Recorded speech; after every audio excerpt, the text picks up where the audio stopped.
لا الہ تیری شان یا وحدہ، لا الہ تیری شان یا وحدہ۔ 5 راتیں ایسی ہیں کہ اس میں جو شخص دعا مانگتا ہے اللہ تبارک و تعالی شانہ اس کی دعاؤں کو قبول فرماتا ہے، اور اللہ تبارک و تعالی شانہ قیامت کے دن اس کے دل کو مردہ نہیں کرے گا، اور اللہ تبارک و تعالی شانہ اس کو جہنم سے نجات عطا فرمائے گا۔ وہ 5 راتیں کون کون سی ہیں؟ ایک رجب کی پہلی تاریخ، دوسری یہ شب برات، تیسری شب جمعہ، چوتھی عید الفطر کی رات، اور 5ویں عید الاضحیٰ کی رات، اور ایک لیلۃ القدر۔ ان راتوں میں عبادت کرنے والے کی اللہ تعالیٰ عبادت قبول فرماتا ہے، مغفرت فرماتا ہے، جہنم سے خلاصی عطا فرماتا ہے۔ 15 شعبان کے بارے میں یہ بھی فضیلت آئی، یہ شب برات کے بارے میں یہ فضیلت بھی آئی کہ اس رات میں اللہ تعالیٰ بنی کلب کی جو بکریاں ہیں ان کے بالوں کی تعداد کے برابر بلکہ اس سے بھی زیادہ اللہ تعالیٰ شانہ اپنے بندوں کی مغفرت فرماتا ہے، جہنم سے بری کرتا ہے۔ یہ لفظ ہے برات کا، یہاں پہ اس حدیث میں آیا ہے کہ اس رات میں اللہ تعالیٰ شانہ جہنم سے بری کرتا ہے۔ اس لفظ کی وجہ سے ہم اس کو شب برات کہتے ہیں، ورنہ حدیث میں کوئی لفظ نہیں آیا۔ یہ نصف شعبان کی رات کا لفظ آیا احادیث کے اندر، اور فرمایا کہ اس رات میں غروب آفتاب کے بعد اللہ تبارک و تعالی شانہ اپنی شان کے مطابق آسمان دنیا پر جلوہ افروز ہوتے ہیں، صبح صادق تک جلوہ افروز رہتے ہیں اپنی شایان شان، اور اعلان فرماتے ہیں کہ ہے کوئی مغفرت چاہنے والا کہ میں اس کی مغفرت کروں، ہے کوئی مجھ سے رزق چاہنے والا کہ میں اس کو رزق عطا کروں، ہے کوئی بیمار کہ میں اس کو صحت تندرستی عطا کروں، اور ہے کوئی فلاں چیز مانگنے والا کہ میں اس کو فلاں چیز دوں، ہے کوئی فلاں سوال کرنے والا میں اس کا سوال پورا کروں۔ اللہ تبارک و تعالی شانہ اس رات میں اپنے بندوں کی مغفرت فرماتا ہے، لیکن چند لوگ ایسے ہیں کہ جن کی مغفرت اس رات میں بھی اللہ تعالیٰ نہیں فرماتے، اور لیلۃ القدر میں بھی ان کی مغفرت نہیں فرماتے۔ وہ کون کون ہیں وہ لوگ؟ جب تک توبہ نہ کریں اس وقت تک اللہ تبارک و تعالی شانہ ان لوگوں کی مغفرت نہیں فرماتے۔ نمبر 1 مشرک، شرک کرنے والا۔ الحمدللہ یہاں تو سب مسلمان بیٹھے ہوئے ہیں، الحمدللہ کوئی شرک نہیں کرتا، اس سے اللہ نے ہمیں بچا لیا۔ نمبر 2 دل میں کینہ رکھنے والا، اس میں مبتلا ہیں آج بہت سارے مسلمان۔ حسد، کینہ، حسد ہوتا ہے پہلے کسی سے، پھر وہ حسد بڑھتا ہے اور کینے میں بدل جاتا ہے، دل میں اس کے لیے بغض ہوتا ہے، اس کا نقصان ہو جائے کسی طرح سے، اور اس کے نقصان پہ خوش ہوتا ہے۔ یہ علامت ہوتی کینے کی۔ جس سے حسد رکھتا ہے اس کا نقصان ہو جائے تو یہ خوش ہوتا ہے، اندر اندر یہ کڑتا رہتا ہے، اندر سے جلتا رہتا ہے کہ یہ اس کا نقصان ہو جائے۔ یہ ہے، اس کو کہتے ہیں کینہ۔ کینے والے کی اللہ مغفرت نہیں فرماتا جب تک اس سے توبہ نہ کرے۔ تیسرا وہ شخص ہے جو اپنی شلوار، پاجامہ، پتلون، تہمد ٹخنے سے نیچی رکھتا ہے تکبر کی وجہ سے، بلکہ یہ تکبر کی علامت ہے۔ حدیث میں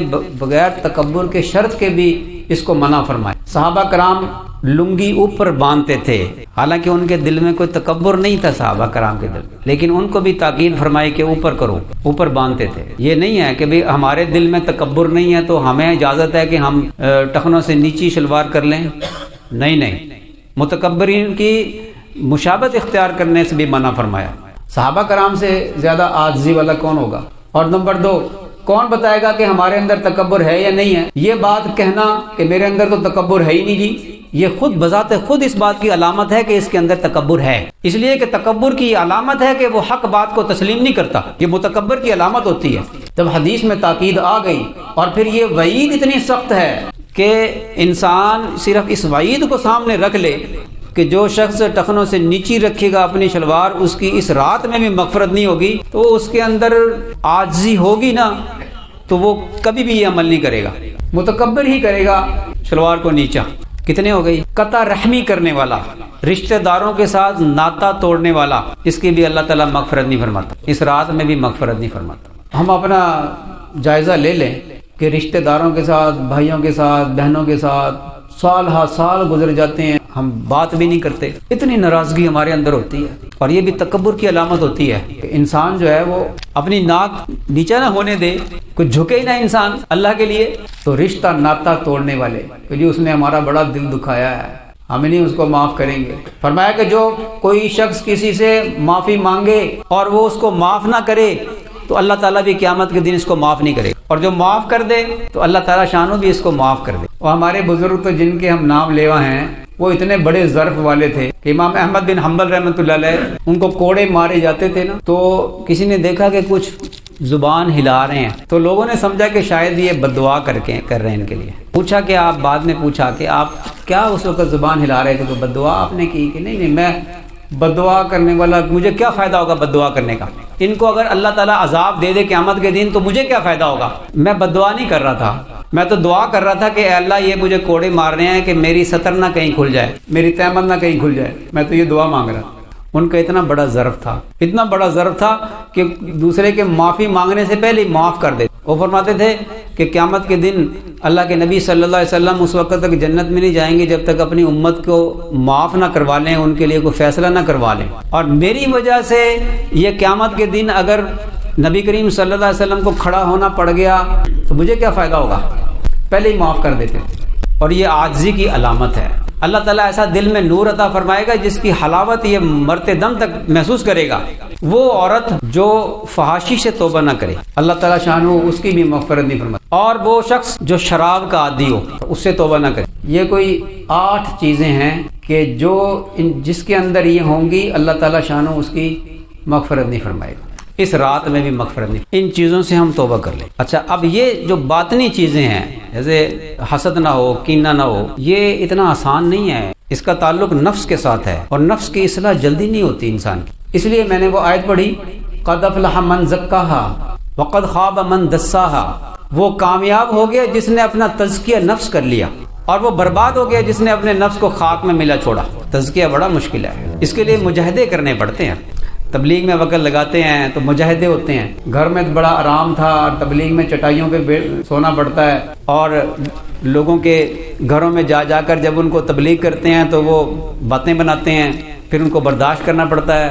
بزرگ فرماتے ہیں بھی ہاتھ نہ اٹھاؤ، مار کھا لو مارو نہیں۔ وہ پٹھان ہوتے ہیں نا، گشت پہ گئے ہم ایک مرتبہ یونیورسٹی کے دور کی بات ہے، کوئی ایک نیا پٹھان ہمارے ساتھ سہروزے پہ چلا گیا، وہاں ہم گشت کر رہے تھے سب اسٹوڈنٹ سے، تو وہ ایک بندے نے ذرا بدتمیزی کی تو ہم نے برداشت کیا۔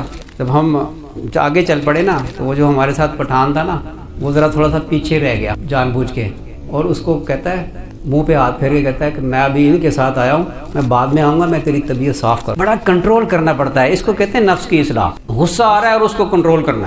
مولانا یوسف صاحب رحمۃ اللہ علیہ کے زمانے کی بات ہے، میواتیوں کی جماعت جا رہی تھی کہیں، میواتی اس وقت ڈنڈے بھی رکھتے تھے اپنے ساتھ، سنت کی نیت سے عصا رکھتے تھے سب نے، اگر 10 کی جماعت ہے 10 کے بعد ڈنڈے۔ وہ ٹرین رکتی تھی، جو ٹرین رکتی تھی وہاں 1 منٹ کے لیے، بعض اسٹیشن پہ ٹرین بالکل مختصر وقت کے لیے وہ رکتی ہے۔ اب یہ پوری جماعت، اب وہ ایک ڈبے میں چڑھنے لگے تو وہ پولیس والوں کا ڈبہ تھا، پولیس والے سادہ وردی میں تھے، وہ ان کا ڈبہ مخصوص تھا۔ یہ جب چڑھنے لگے تو انہوں نے کہا کہ نہیں یہ پولیس والوں کا ڈبہ ہے، یہ تم نہیں چڑھ سکتے۔ اب وہ وہاں سے ہٹیں گے تو ٹرین چل پڑے گی، وہ زبردستی اس کے اندر گھس گئے۔ تو جب ٹرین چل پڑی، یہ کھڑے تھے سب، اور جب خوب اچھی طرح ٹرین چل پڑی تو انہوں نے جناب اپنے ڈنڈے سنبھال لیے اور وہ پولیس والوں کی خوب پٹائی، تم نے ہمیں روکا کیوں اندر چڑھنے سے؟ جب وہ کارگزاری سنائی تو حضرت مولانا یوسف صاحب رحمۃ اللہ علیہ پہلے تو ایک دم ہنسے، پھر آہ بھری اور فرمایا کہ تم ان کو مارنے کی بجائے مار کھا لیتے تو زیادہ اچھا تھا۔ یہ تربیت والا راستہ ہے، نفس کی اصلاح والا راستہ ہے۔ اللہ والوں کی صحبت میں بھی اسی طرح اصلاح ہوتی ہے، خدمت کرنے والوں کی زیادہ اصلاح ہوتی ہے نفس کی۔ اس لیے ہمارے خدمت کرو، چھوٹے سے چھوٹے بندے کی بھی خدمت کرو۔ خود بڑے لیول کا آدمی ہے لیکن چھوٹے چھوٹے لوگوں کی خدمت کر رہا ہے، معمولی لوگوں کی خدمت کر رہا ہے، اس سے نفس کی اصلاح ہوتی ہے۔ یہ ایسے ہی نہیں، یہ جو اندر سینہ بے کینہ بن جائے نا، یہ اتنا آسان نہیں ہے۔ تکبر سے خالی ہو جائے، انسان کے اندر عاجزی آ جائے، یہ اتنے آسان نہیں ہے، اس سے محنت کرنی پڑتی ہے۔ اللہ والوں کی صحبت میں رہ کر، ان کی توجہات لے کر، ان کی ڈانٹ کھا کر تب انسان کی اصلاح ہوتی ہے۔ تو ہم اپنا جائزہ لیں کہ یہ بیماریاں ہمارے اندر سے دور ہو جائیں۔